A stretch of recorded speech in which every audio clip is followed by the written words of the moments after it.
नमस्कार, मेरा नाम रविकांत और शब्द देख रहे हैं बोलता खगड़िया। इंडिया गठबंधन में रहकर तेजस्वी यादव मोदी के लिए मांग रहे हैं वोट। शायद मेरी बातों पर आप यकीन नहीं करेंगे, लेकिन आप तेजस्वी यादव के ही मुंह से सुनिए किस तरीके से वो एनडीए को जिताने की बात कर रहे हैं। एकजुट रहना है, किसी के धोखे में नहीं आना। ये कोई एक व्यक्ति का चुनाव नहीं है, ये दो धारा, या तो एनडीए या तो इंडिया, या तो एनडीए या तो इंडिया की लड़ाई है। या तो आप इंडिया को चुनो, और इंडिया को अगर नहीं चुनते हो बीमा भारती को, तो आप एनडीए को चुन रहे हो। साफ बात है। आप लोग जानते हैं कि नहीं? मामला है बिहार के hot seat Purnia Lok Sabha seat की। आज कोढ़ा विधानसभा क्षेत्र के अंतर्गत सिमरिया में चुनावी जनसभा को संबोधित करने पहुंचे तेजस्वी यादव के सभा में जब भीड़ नदारत रही और उस भीड़ में भी पहुंचे हुए मैक्सिमम पप्पू यादव के समर्थक दिखे, तो ऐसे में तेजस्वी यादव जिस तरीके से चुनावी सभा को संबोधित कर रहे थे, और ये जो इलाका है ये अल्पसंख्यक बाहुल इलाका था और उन्हें उम्मीद थी कि इस सभा में अधिक से अधिक अल्पसंख्यक भाई पहुंचेंगे, लेकिन ऐसा कुछ भी नहीं हुआ। तेजस्वी प्रसाद यादव के मंसूबों पर पानी फिर गया।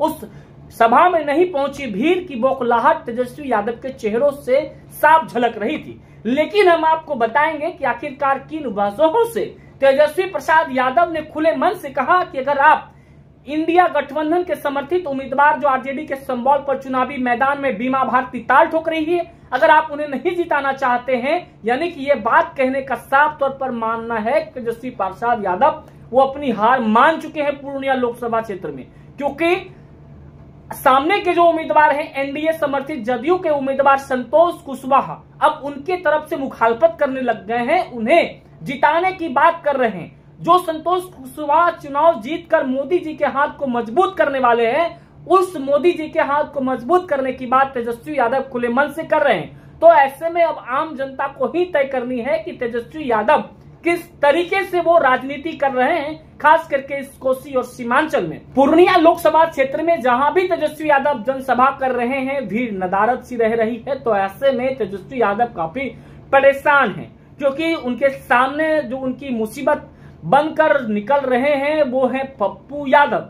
क्योंकि किसी भी सूरत हाल में तेजस्वी यादव नहीं चाहते हैं कि पप्पू यादव चुनाव जीत जाए, लेकिन इस बात का अंदाजा जदयू हो या फिर एनडीए या फिर महागठबंधन के तमाम नेताओं को इस बात की जानकारी और भनक लग चुकी है कि पूर्णिया से पप्पू यादव चुनाव जीतने जा रहे हैं।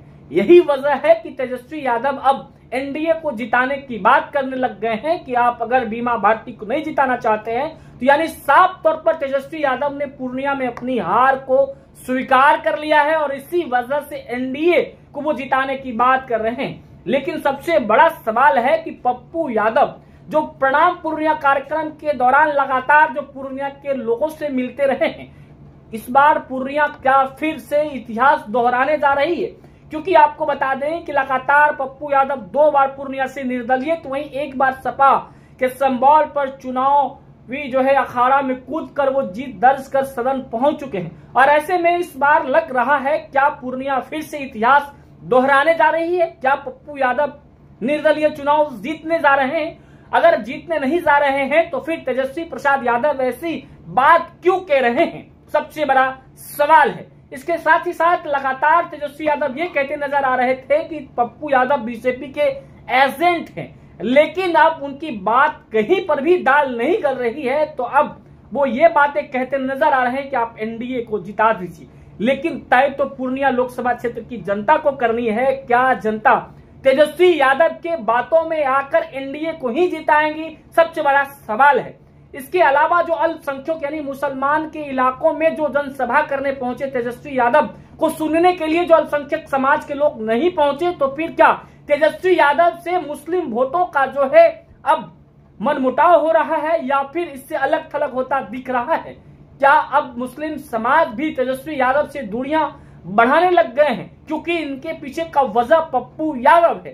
पप्पू यादव को सिर्फ मुस्लिम और यादव ही नहीं बल्कि जाति और पार्टी से ऊपर उठकर एक अलग की हवा बह चुकी है पूर्णिया लोकसभा क्षेत्र में, जो जानकार बताते हैं। और पिछले दिनों TV9 के सर्वे में साफ तौर पर पप्पू यादव के जीत को लेकर आश्वस्त करते दिखा गया है कि पप्पू यादव चुनाव जीतने जा रहे हैं। लेकिन जिस तरीके से चक्रव्यूह रचा जा रहा है, क्या इस चक्रव्यूह को पप्पू यादव भेद सकेंगे या फिर इस चक्रव्यूह में फंस जाएंगे, ये तो 26 अप्रैल को चुनाव होने हैं और ऐसे में जो परिणाम 4 जून को आने हैं तब पता चल पाएगा। बहरहाल तेजस्वी यादव जिस तरीके से चुनावी सभा में पप्पू यादव को लेकर जो हमलावर हैं, एकजुट रहना है, किसी के धोखे में नहीं आना। ये कोई एक व्यक्ति का चुनाव नहीं है, ये दो धारा, या तो एनडीए या तो इंडिया, या तो एनडीए या तो इंडिया की लड़ाई है। या तो आप इंडिया को चुनो, और इंडिया को अगर नहीं चुनते हो बीमा भारती को, तो आप एनडीए को चुन रहे हो। साफ बात है।